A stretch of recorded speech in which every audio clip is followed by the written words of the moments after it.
It's a nice day to work outside, so I made myself a workbench on the back of my classic Delta 88.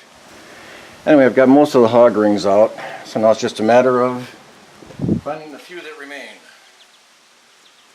And for that, we'll also benefit from having a screwdriver. Okay, now with tools in hand that are good enough to get the job done,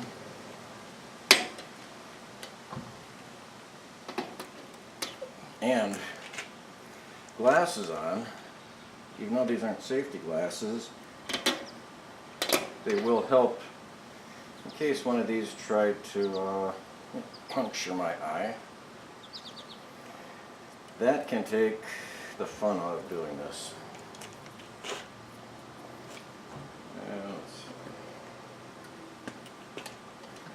So these hog rings really aren't too difficult to get to. You just get the screwdriver underneath a portion of it, twist and bend, shake, rattle, and roll, and out they come. You do want to keep track of them though, because they can puncture a tire.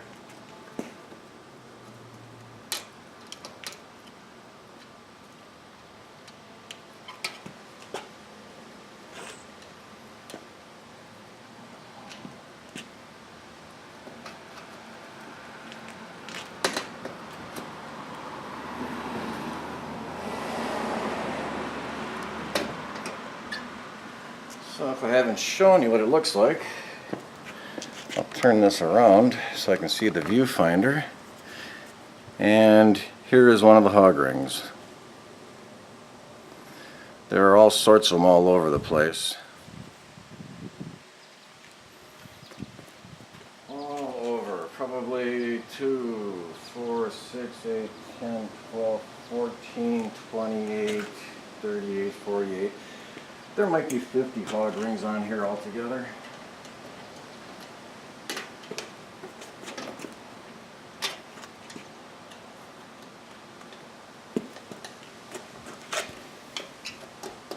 So I realize you can't see what I'm doing, so I get out of the way, drop another one down there. Here it's interesting that it's hog ringed on here on an angle, because you do have to get that corner piece nice and tight.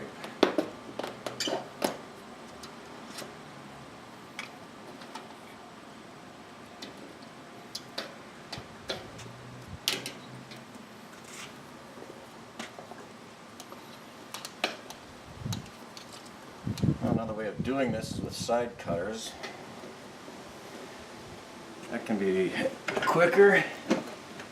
So get yourself a little handy dandy set of side cutters, or the big awkward kind that are very difficult to use.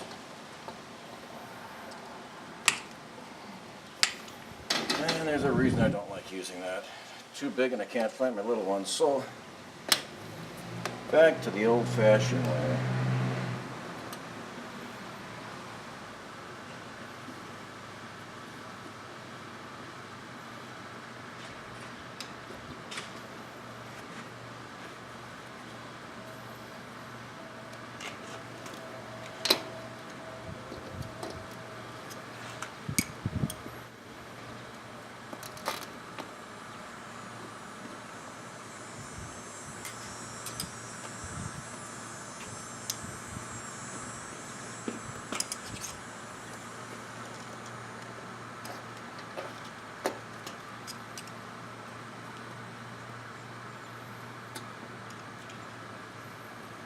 Well, I believe we're getting pretty close here. So we'll put the portable clippers away. And we'll begin to peel it back. Careful now. We forgot one. Didn't forget it, just missed it. There's a difference. And this one is not in a typical spot.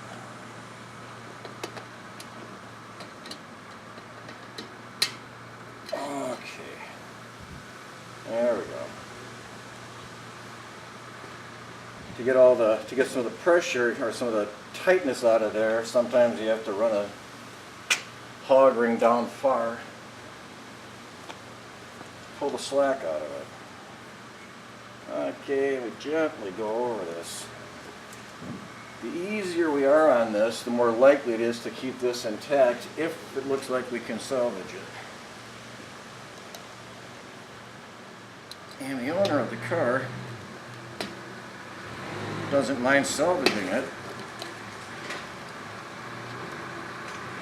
if it's in nice shape. So that's what we're going to do.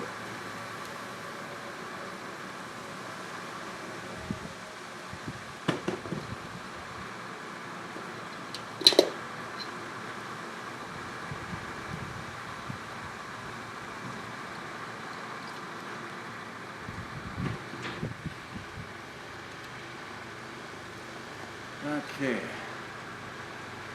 now again, gently remove this. Oh yeah, we're almost there, except we have to remove we have to unlock the buttons.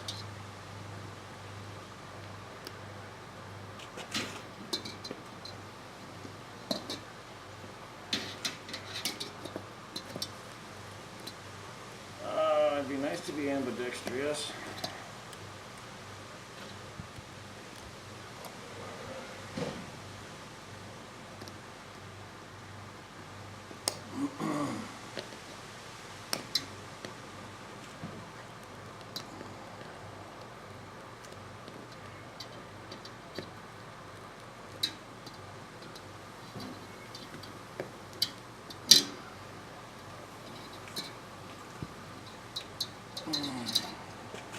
Oh, that's still coming out. I don't have to do that quite yet. I can do that once it's off of there.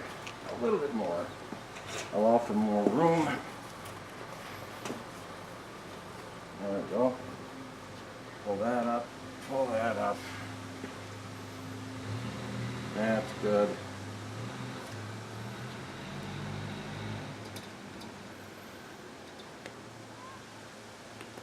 Or at least better.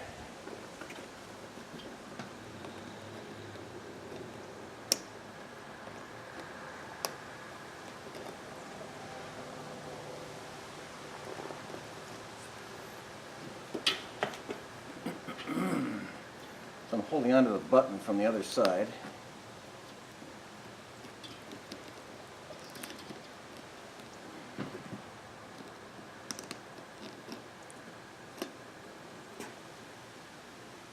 And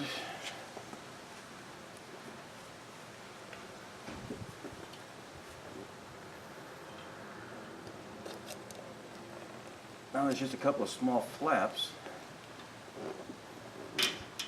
There we go.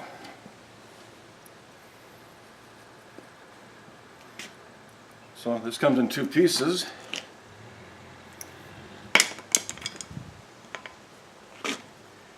And they just slide right through and bend over like a cuff link.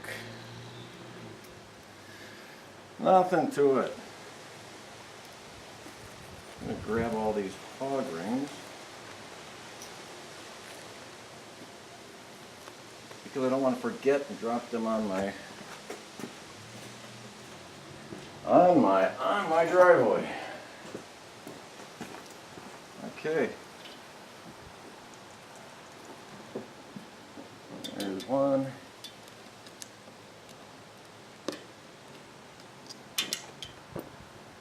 There's two.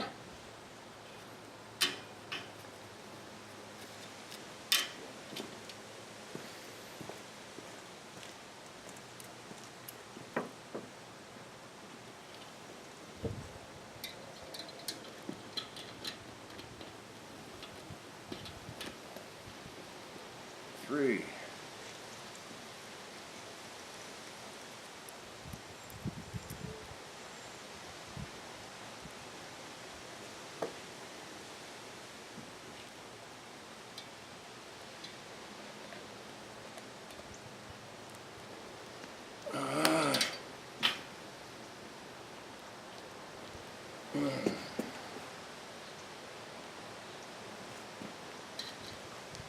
Use my needle nose to get those closer together.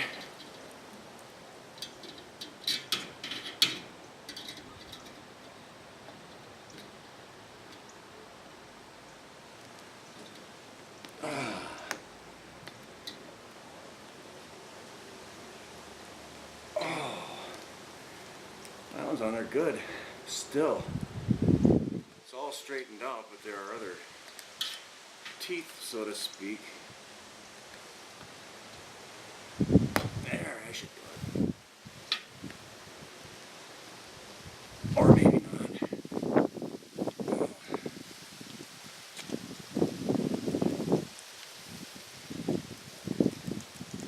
There. That had to make it say uncle. And it did.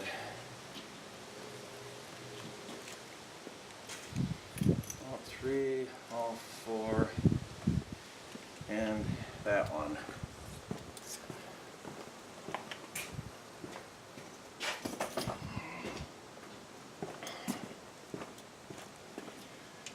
So, this is what it looks like now.